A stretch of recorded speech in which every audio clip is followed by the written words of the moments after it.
Good afternoon and welcome to yet another webinar. Let's give everyone a couple of seconds to join. In the meantime, please note that this webinar will be recorded, so if you have to leave or if you know someone that couldn't make it today, they will receive a follow-up email with the recording and some of the questions that were answered today. In the meantime, also, I'm going to introduce my co-host for today, Crystal Manafi. Crystal is the sales manager B2B here at Antarctica 21. And yeah, it's not the first time that we've done a webinar together. It feels like it was just last week that we did the Sea Voyages webinar, which was actually in January. So welcome back, Crystal. Yeah, thanks a lot for having me. I'm excited to talk about this trip. You and I just came back from this trip last month. So we have a lot to say and share about all of the different places that we visited. Exactly. So just another important reminder, if you have any questions, which we'll be addressing towards the end of the webinar, just, there's a Q&A box in the lower middle part of your screen where you can enter them and we'll go through them in a chronological order. All right, so myself, I'm Renato Marín. I'm the sales manager, B2C here at Antarctica 21. I've been with the company for over 6 years now, and I've been helping people make their dreams happen, right? Yeah, same here. Well, I'm the B2B Sales Manager, Renato's counterpart, mainly working with our partners across the world. And been here for 5 years, so yeah, excited to share some of our experiences that we had recently. Exactly. So actually today's webinar is geared towards both travel agents and people wanting to book directly with Antarctica 21, so we'll be catering to both audiences in the questions and the content.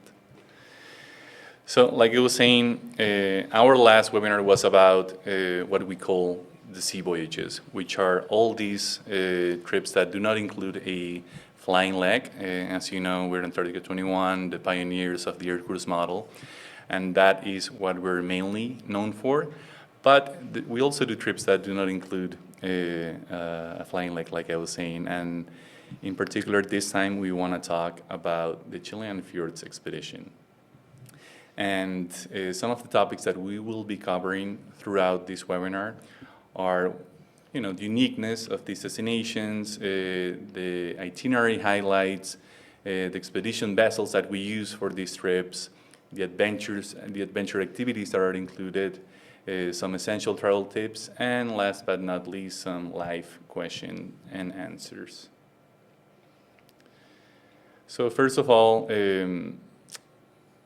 as a travel agent and also as a potential guest, one might ask, what is unique about Antarctica 21? What are the advantages of traveling with us? And I think that some of these that apply also for our Antarctic trips, they also do for this type of voyages. And, first and foremost, the size of our expedition, the scale of our expedition. So small ships, less than 100 guests, human scale, unparalleled value as well. These trips, the per diem, it's very competitive when you put them against other companies that are bringing twice or much more even, which is a very good differentiator. That sometimes people believe, okay, so 100 versus 200, what's really the difference, right? But that also limits the options of places that you can access, places that you can disembark. So what might seem an insignificant detail is really not that, It really makes a difference really once you're actually there, exactly. And once you're getting out and exploring. That 100 versus 200 versus 3 or 5 is going to make a huge difference. Exactly. And that goes in hand with number 3, which is, the best polar guides and the ratio that goes with it. In our case, we aim for one guide for every 12 to 13 guests, which is, quite high. And it also translates to very close relationships on board. Well, you can also attain to this that by the end of the trip, you're on a first-name basis with almost everyone. And you have the opportunity to also have have lunch, have dinner with our guides on board, and get to know them on a more personal basis, which makes it. For me, it's a very nice experience to be able to connect on that level, because on board a ship, you're 24/7 with the same people. That's why this experience feels so intense. Yeah, and I think that's one of the best parts about this trip. It's like we have less than 100 people, but it also allows us to really get to know the guides, and they're able to share all of the expert information that they have with us. Every one of our guides is specialized in something particular, whether they're a mountaineering guide or a geologist or a naturalist. And they're sharing this information with us during the landings, during the Zodiac cruising, or like you said, when we're having dinner with them or in the lounge. Yeah, some of my favorite moments, I think, were sharing with the guides over dinner about the work that they do, how they came about in Antarctica 21, what they're going to do next in the off season. So it's it's really all very interesting. Yeah, they're so experienced and they have so many stories to tell, not only about this destination, but also about Antarctica or the Arctic and other places that they've been. And I think that's also true to say about our travelers. A lot of our travelers have been all over the world. And once you're there, getting to know everyone, and on the ship for several days, you really have that intimate experience with everyone. And you hear all of these incredible stories. Exactly. Well, and as we move forward with these points, we are a company that is originally from Patagonia, from the Magallanes region in Chile. So we have deep roots in the region, and we, as I was saying before, even though we're known more for our Antarctic exploits, Patagonia is actually our backyard. So that really makes a difference when choosing who to travel with. We also are a company that has sustainability at its core. Not only do we offset our carbon footprint working with a company called Carbon Neutral, but we've also implemented measures in our ships, particularly in the new Magellan Discoverer, to reduce the impact that we have in our operations. So, yeah, I know that's something that we should all strive for as individuals and as organizations. So having that in our core, I think it's also a differentiator. So Crystal, with that said, what would you say it's unique about Patagonia and Tierra del Fuego? Well, I mean, I think this place is just really unique. People who come to Chile, they're most likely planning a trip to Patagonia. Okay. This is going to be the highlight of the country. I mean, you might go to the wine valleys or San Pedro de Atacama, maybe Easter Island, but Patagonia really is kind of the crown jewel here in Chile. And that's what we discovered here on this trip. And it's an incredible combination of like this lush green forest with the backdrop of glaciers and ice and wildlife that exists in this particular region. It's a huge area, Patagonia. I know we kind of just throw it around, but it's literally it spans between Argentina and Chile and covers an incredible amount of land. Exactly. And you were saying it's a massive extension spanning both countries, and it's mostly uninhabited. Mm-hmm. Like the previous slide was showing that there's culture and history. Sure, there were some indigenous populations, and now there are still people living there, but at a very, very small scale, which makes it one of the least populated regions in the world. While on board, we were looking at the satellite images that show, human populations, lights, and when we would zoom into what we call the Chilean Fjords, it was mainly pitch black. Yeah, it was pitch black, and I think we noticed that. I think for the first few days, we almost didn't see, we didn't see anyone else. We were the only ones exploring in the areas that we were visiting. So it was also very cool to do that. Just be the only ones out there. I think we saw like a small fishing boat at some point during these 9 days, but that was pretty much it. It was just us out here and getting to know all of these different places. So I think this map gives us a perspective of how big the area is that we travel through. And it's roughly 3,000 kilometers, so 3,000, let that sink in. And as some of you might know, this itinerary has 2 routes, so one southbound from Puerto Montt to Ushuaia, and then one northbound from Ushuaia to Puerto Montt. Some of the names that you'll see here are places that we can potentially visit, but of course, in the end, it's all weather dependent. What's really interesting about this trip is that since it is the first trip and the last trip of the season, one happens during springtime and one during the fall or autumn. So, the color of the leaves of the forest changes, temperature might, or amount of rain that you will experience might change, but in the end, Patagonia is just unpredictable in that sense. Yeah, it's always unpredictable. Whether you travel on the off season or even during the summer, you're always going to catch almost all 4 seasons in one day sometimes. But that's really the nature of this entire region. Exactly. And if we go into the itinerary itself, for our 26-27 season, which is right around the corner, so September, that's when the first trip of the season will start.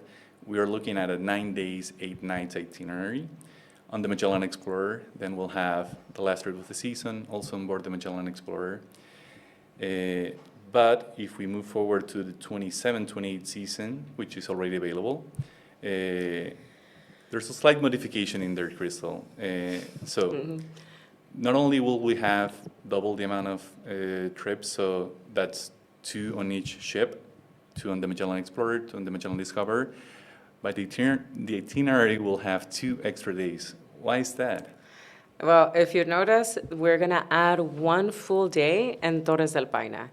And that is the national park that mainly everyone goes to if you're going to go to the Chilean part of Patagonia. So we're going to do a full day tour there. And it's going to be a scenic drive to see the different lookout points, to see the actual towers. And that's going to be a really cool addition because after doing this itinerary, I think it's a very complete view of Patagonia and what it has to offer. And adding Torres del Paine is really just like the icing on the cake. Exactly. It's what, in the travel agent world, people refer to as a full day. Mm-hmm. So from Puerto Natales or Puerto Boris in this case, you to the park, an hour and a half away, you spend the whole day exploring these, the most significant viewpoints of the towers, and then you return to the ship. And like you were saying before, Patagonia, in particular Torres del Paine National Park, it's one of the main attractions of Chile.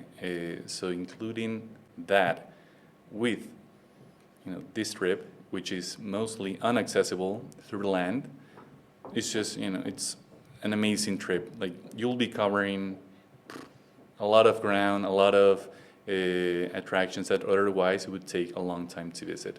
Oh yeah, to do this by land, you're gonna need several weeks or to really see this. But we cover so much that it's really a complete view of northern and southern Patagonia. Correct. So we were actually very lucky with the weather on at least up to the first half of the trip because it was all sunshine, all nice weather for the most part, right? Yeah, it was great.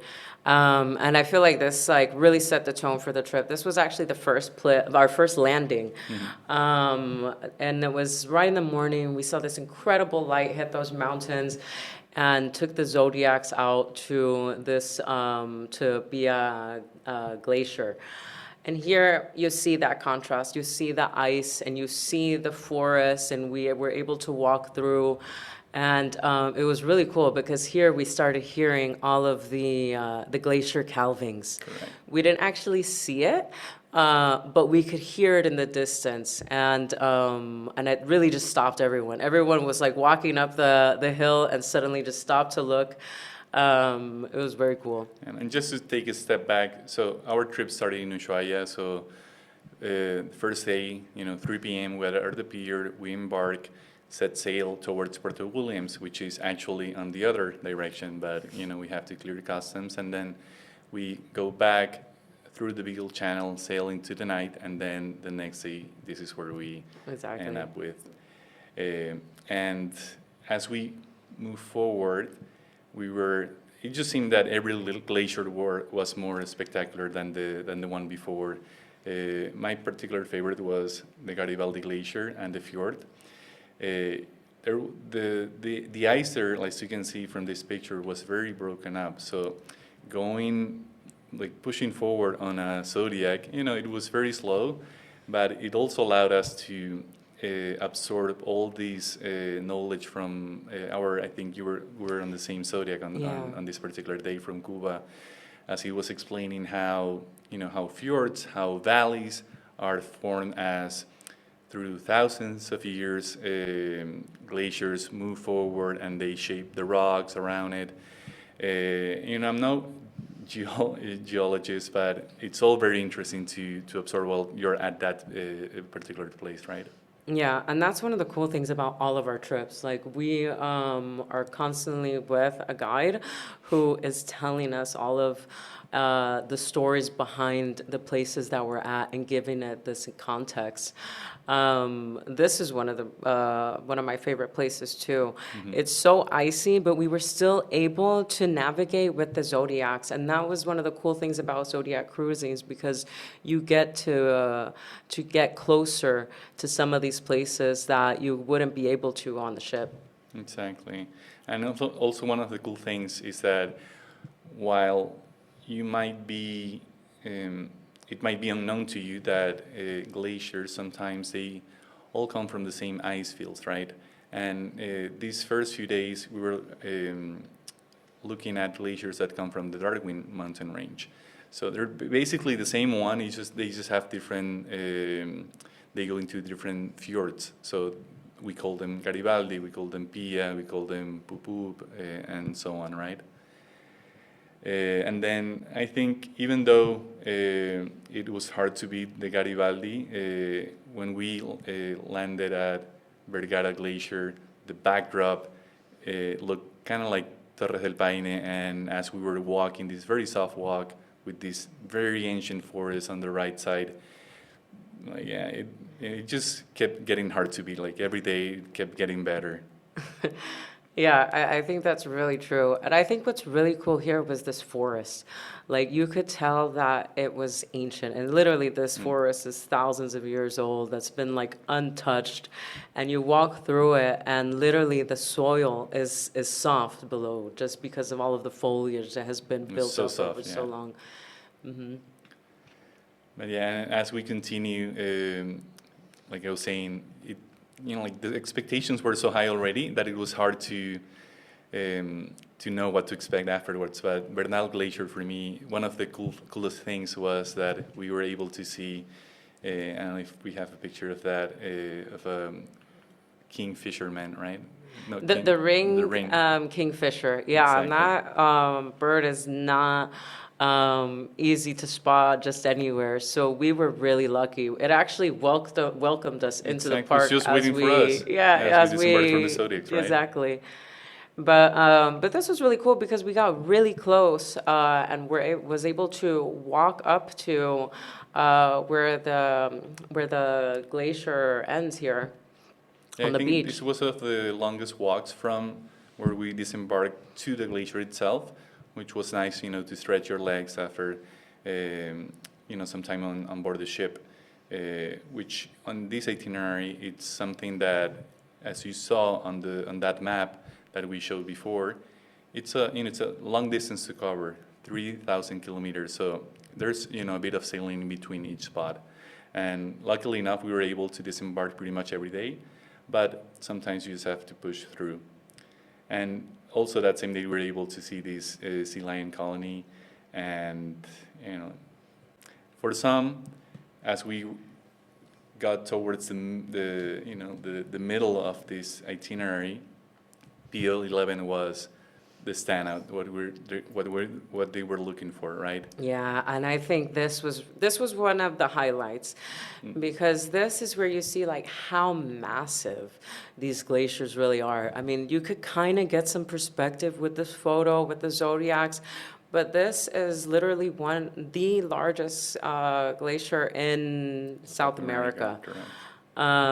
And it was literally just a wall of ice for kilometers. Yeah, I remember going on the Zodiac from one end to the other, and sure, like we weren't speeding through, but it felt like 20 minutes went by and the glacier was still in front of us. Yeah. And just for reference, so we're in Santiago in Chile, right? And this glacier is as big as the city. And like I was explaining before, that's because the ice field where it comes from, that's actually part of the glacier as well. But it's mind-blowing to know that it's so big. Of course, a trip with us cannot be complete without a plunge, being that a polar plunge or a Patagonia plunge. In this case, so when I went to Antarctica, I didn't have the chance to do an actual plunge. It was more of a polar run, which was very difficult to just start running on top of frozen water. But this one, as you can see, PA11 is in the background. It was much nicer just to be able to jump in, and it wasn't as cold. I believe it was 8 degrees Celsius, which is, it's pretty chilly. Oh, just 8, okay. Just 8 degrees, yeah. But, everyone was cheering you on from the balconies. There was music going on, and then they give you this patch, this commemorative patch, so that people know that you've done it. Well, they give you a patch, and they also give a shot of vodka. Correct. Just to warm you up right after the plunge. This is for people who are brave. Yeah. And after that Zodiac cruising on P11, that was pretty cold. It was hailing. I think that was one of the coldest excursions. That was one of the coldest days, we'll go into our recommendations about what to wear, but definitely something similar to Antarctica in that regard. And as we mentioned before, one very important item of this trip is that there's also a human element. Even though a very small settlement, Caleta Tortel, is very particular because it's very remote. You cannot access, there are no roads in this town. Yeah, they're all with these wooden walkways that you see here. That's how you connect the entire town. Exactly, and it's 500 kilometers from Coyhaique in Patagonia, near the Carretera Austral. But it takes 12 hours to get there from Coyhaique, which is just crazy. So mostly everything is done by boat, by ferries, and these people still call home this very, it's a mix of gaucho culture, so from Argentina and Chile. And yeah, it's amazing that there are people that are making a living on these remote places. Yeah, and it was cool here because the whole trip we had not seen other people, and this was the first time that we went into a town. And they played music, they had an accordion player, they had a guitarist, and then we saw some traditional dancing as well, which apparently was a mix between a traditional dance in Argentina and Chile, something that I had actually never even heard of before. So yeah, they welcomed us, we had some empanadas mid-morning, and then on we went. And I think Madre de Dios, which has a very dramatic name, so it basically translates as Matter of God, right? It was also one of the highlights of this trip, and we keep saying highlights, but it feels like every stop that we did was a highlight, particularly because we have these limestone rock formations that, just look at them, they look out of this world. And even though that day there was quite a bit of swell in the water, we had just crossed the Gulf of Penas, which is, it rocks the ship a little bit. But since these islands are sheltered by other islands, it was actually quite pleasant to go along all the Madre de Dios island. Yeah, this place was one of my favorites. I think we heard so much about it, like from our expedition team and everything, and really it lived up to what everyone was telling us about. And, just seeing all the rock formations, but also as we were cruising with the Zodiac, we saw a lot of birds. We saw some otters, a little family of otters that were just in this little cove. And then we ended up in this little beach. And this was kind of like a surprise because it just kind of showed up out of nowhere. There was really no beaches. It was all these very textured small islands, and we ended up disembarking here for a while and seeing all of these different textures that existed together: the trees, the flowers, the moss and lichen, and then with these incredible rock formations that are there. Yeah, and one of the interesting facts is that no other companies go to Madre de Dios Island, so it's really a unique claim for our itinerary, and then definitely a place to go. So now that we've covered more or less what you can expect to visit on our trips, let's go a bit into the expedition vessels that you'll be able to choose from. So like I was saying, the Magellan Discover, which is, it's actually being finished right now in Valdivia, in the Asenaf shipyards. There won't be any Chilean Fjords on this upcoming season on board the Discover, but on the 27-28 season, it will be available for such trips. As some of you must know, this is the first hybrid electric polar vessel built in the Americas. We're very proud about it. And it just takes everything that is good from the Magellan Explorer and elevates it. So that means bigger cabins, higher ceilings, all balcony suites, top to bottom windows. This one includes a lab on board. And it also has this very unique feature, this wraparound deck, where you can just walk around the highest deck of the ship and have a 360 overview of everything that you're looking at. So yeah, definitely excited to get to know the ship once we receive it in September this year. And even though it won't partake in our sea voyages this season, it's soon enough it will be. So definitely something to keep an eye on. And then the Magellan Explorer. This picture is actually from this trip. And so you can see they're very similar. The Magellan Explorer was built in 2019, also in Asenaf in Valdivia. And it's a very capable, very comfortable ship, a very good home base for expedition cruising. It has, all cabins but the portholes have balconies. It has a sauna, it has a gym on board. I even went there a couple of times this trip. I think for longer trips, maybe you want to go and, get some exercise in your body.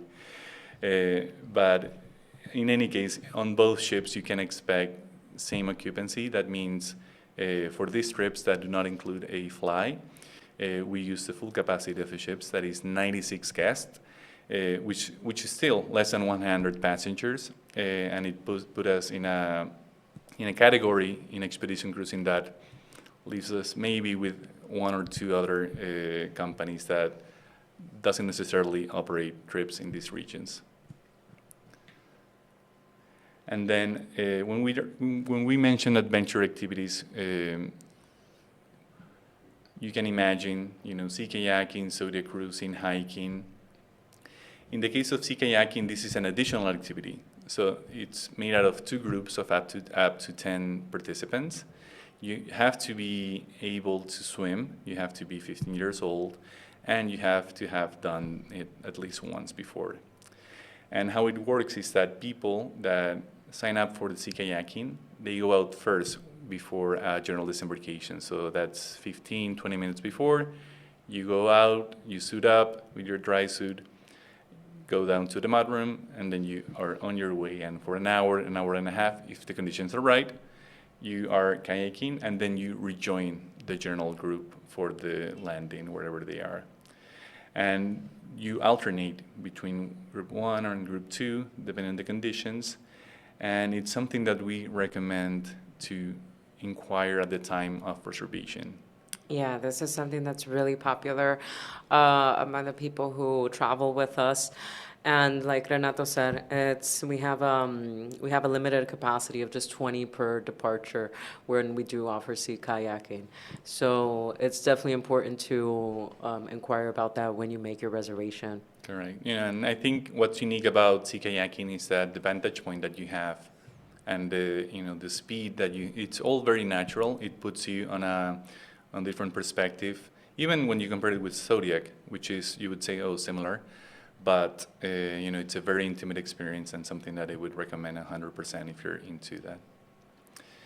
Then including in every disembarkation, you have landing and hiking. So this is also from Bernard Glacier. And I remember, like I said, it was one of the longest walks. I wouldn't say it was a hike. Maybe it was like a... It was a walk, though, but it was very light. It was very light. Exactly. Yeah. And normally that's what our landings include.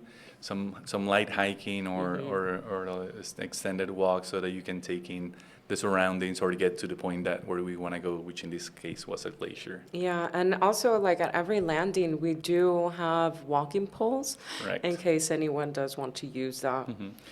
I think in this trip, for the most part, it was very flat. Maybe with the exception of Pia Glacier, which is, first one, we had some inclination. Correct. But it's very nice to have those hiking poles. Like knees are not as good as they used to be, so help is needed sometimes going downwards in particular. Yeah. And also sometimes, like glaciers like P11, you cannot get close to them by land. So Zodiac cruising is an amazing option to take advantage of. And roughly 8 to 10 packs on each Zodiac, and it enables you to go around this very broken up ice, like on Garibaldi Glacier when we showed you that those slides, and also to get close to some of these other ones, or even in Madre, Dios, you cannot access that with the ship. You have to. This is how we get on and off the ship, every day. So it's an amazing way to get intimate with nature and explore all these amazing destinations. All right, so we did mention we're going to go through some essential planning and travel tips. And of course, like we said before, there's only 2 trips, two Chilean Fjords trips coming up on our 26-27 seasons. So planning ahead is definitely very important. We're on the last stretch of the sailing period for the first trip of the season, Magellan 1. So if you want to be able to choose, the best cabins or take advantage even of early booking promotions, which for this particular trip it's not available anymore. Maybe for 27-28 there is. You have to plan ahead. Very important. You know that we launch our seasons around 2 years in advance, and the capacity is limited, 96 guests. It's not a lot. So definitely plan ahead. Also consider building some buffer in your travel plans. This trip operates both from Puerto Montt to Ushuaia and from Ushuaia to Puerto Montt, so both different countries. And sometimes it's even, just arriving to Chile or to Argentina from a place like Miami, it's 8 hours already. Then if you're going to Puerto Montt, it's roughly 2 hours more. If you're going to Ushuaia, it's like 4 hours. And in particular, from Ushuaia, the connections, the frequencies are they're not as common as the ones that are between Puerto Montt to Santiago. Correct. Yeah. So take that into consideration so that you're not pushing it to the last minute. I would arrive the night before on both locations. On both legs. Just to be on the safe side, and consider visa requirements, even though we have that down there. I think it's a good moment to highlight that. Conditions are fluid. Sometimes people might be able to enter Chile without a visa, but they will be required for one in Argentina or the other way around. So at the time of booking, check that with your booking agent, whether that's directly or through a travel agent. And then, when it comes to the 6 months, 3 months mark, recheck that just in case that's changed. Normally, those processes can take up to 2 months, so it's better to be safe than sorry, because you don't want to be denied. When you're already at the airport. Exactly. Yeah, that would be the worst. Also, luggage and gear, it's an important one. Like I was saying, even though it's not as cold as Antarctica, Antarctica it's normally 0 degrees or 32 degrees Fahrenheit. Yeah, but it feels colder. It does feel colder. And Yeah. I think it's because it's a lot more moisture in Patagonia. And also, there's more wind. So you have to factor in that wind chill. And definitely it can feel like full-on winter at times. Mm-hmm. I remember Caleta Tortel was all nice and warm, and then PO11 was Yeah. cold. And last but not least, please purchase comprehensive travel insurance, both for any mishaps that might happen during your trip, but also sometimes you book in advance, things change, and you have to cancel. So trip interruption policies go a long way to protect your investment. Even though these are trips that are very well priced, if you're traveling with 2, 3, 4 people, it adds up. So it's best to be covered. And like I mentioned, for our 27-28 season, we still have our early booking promotion, which saves you up to $1,000 per person. So that's a business class upgrade in there. Exactly, yeah. And I think another thing to mention is that we also have a loyalty discount. For this trip, there were a lot of people who had traveled with us before to Antarctica or Falklands to South Georgia, and they joined us again. Usually, we offer these once-in-a-lifetime trips, so it was very nice to see that we had some folks that came around with us again. Exactly. I think that's the biggest compliment when you have guests repeating. I remember running into Ben Anderson. Ben, if you're watching, hi. That traveled with us to Antarctica some years ago and then decided to come back. So it's great to reconnect and see that they enjoy their experience so much, they're willing to travel with us again. So yeah, that's 5%, by the way. All right, so time flies. Yeah. So I'm going to go and see what Q&As people have been sending us. And the first one is, do you provide rubber boots for the trip, and which kind of footwear or for hiking do you recommend? So, Yeah, so we do provide the boots, and usually we're wearing that anytime we go outside. So pretty much inside of the ship, you can wear your sneakers or anything that you feel comfortable with. I mean, I would recommend wearing sneakers because even though, I mean, they're very comfortable, the boots, and people love them. They're always asking, what's the brand? Can I bring them home? Do you sell them? They are really good, Yeah. though. Yeah. But still, they're up your calf, so that it restricts movement. So you want to be able to let your feet rest after, 5 hours, 6 hours a day wearing high boots. So definitely sneakers. And on board the ship, temperature is very warm. So you really won't need anything that's heavy duty or hiking oriented. And on our ships, there's no dress code, so we don't have any kind of recommendation as to what you should wear. But usually people are casual outdoor. I like to call it expedition casual. Expedition casual, there you go. So a lot of fleeces and Patagonia stuff. Exactly. The brand I meant. All right, so the next question is about some clarification. So at the end of the season, one starts from Ushuaia to Puerto Montt. Is it possible to combine with that Antarctica journey? So yes, we do have trips that prior to the last trip of the season include Antarctica. I mean, they're focused on Antarctica. So if you want it, you could actually go to Antarctica, and then do And this then trip. continue. Yeah, it will be a long, a long trip, but I mean, it's two amazing destinations to combine, so definitely. All right, and then, so short excursions. As a summary, every day we'll try to do 2 disembarkations of around 2 hours and a half each. So it goes like this, we have breakfast at around 7 to 7:30, depending on what we're doing. Then people get ready, we disembark, 2 hours and a half, give or take. We come back to the ship, we have lunch, we rest for a bit, and then we do it all over again. So that's what you can expect. That's what we will aim for.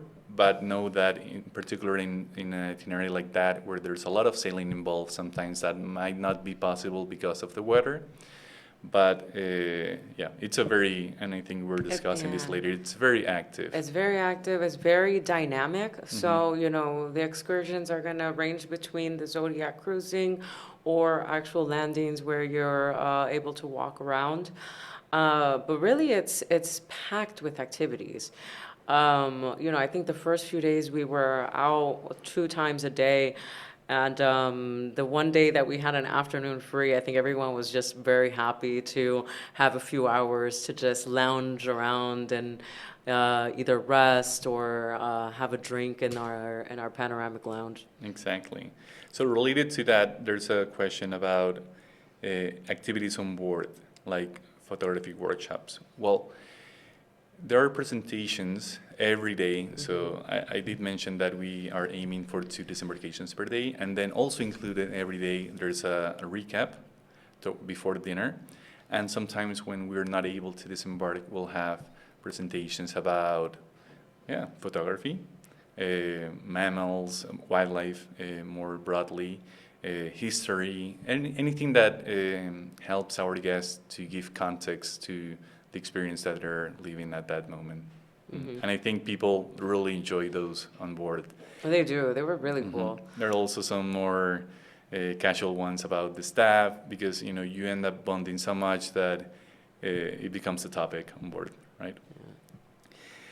All right, so I'm gonna go through the last ones, and then we'll let you guys go. So.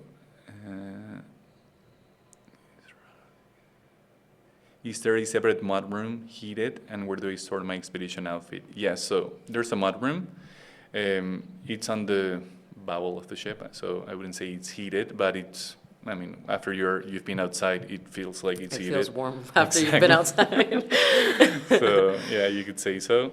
And that's where you leave your boots, your life jacket, and for example, if you are participating in the Kayaking Program, you will be handed a dry suit, and that one you'll keep in your cabin. So because you have to suit up every time you go outside. Yeah, and in the mudroom, I think it's big enough to leave a day pack or even your jacket if you really wanted to. Exactly. If there's anything like very specific that you don't want to be bringing up your cabin, you can leave it there. It's assigned to your cabin, so no one will take it. And regarding sea kayaking, Annette is asking, if you sign up for kayaking and it's rough, can you cancel day off? Yes, you can opt out. It's still part of your activity that you've already paid for, but I know that sometimes people, and this is true when there's been opportunities to go out every day, and maybe after 2 or 3 days you're like, okay, I'm gonna take a rest. Yeah, I'm take the gonna take a afternoon off. Yeah, you can opt out and just join your general disembarkation, or even though you can stay on the ship.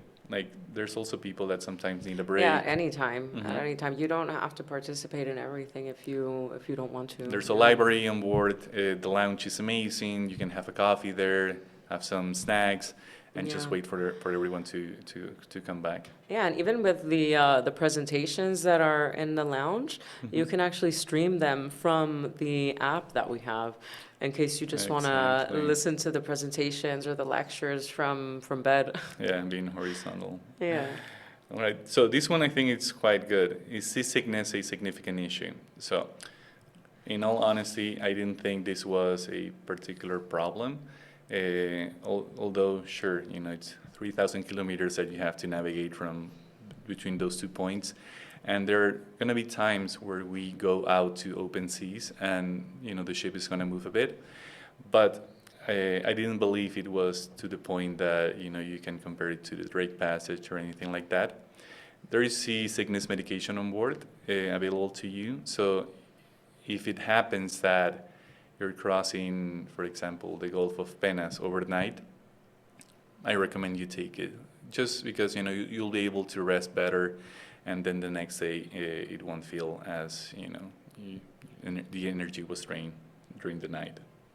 But all in all, it's very, very Yeah, I light. agree. It wasn't, I think there were just like 2 points where it was a little rough, but I personally did not feel sick or anything like that. But yeah, like you said, there's medication that you can take on board. Exactly. All right, so I think with one more we're gonna close for today, and that's about which season it's more likely to encounter whales in the fjords, summer or fall. So I believe it's the fall. So fall. our fall. Our fall, exactly. The So which is the southern, opposite yeah, exactly. of the Northern So Hemisphere. the April trip. Correct. So coming out of Ushuaia on our way to Puerto Williams, I remember I went to the bridge. So and that's a nice thing that you can go Yeah. to the bridge if it says that it's available, and that's normally for the most part of the trip. If there's rough conditions, then it'll be closed, but if not, you can go inside and be quiet, but still have that perspective. And I think it was like 1 hour into the trip, and then I heard whale, and I think they even mentioned the species because I think it was the first ones were like a humpback, no? so I didn't know that, but every whale has a distinctive way of not breaching, but when the spray comes up, you can tell, and I thought that was amazing. Yeah. So yeah, definitely fall. I think it's more likely.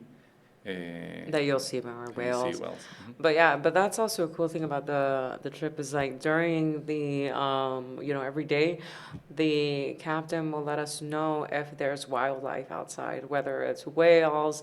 At some points, they told us about albatrosses or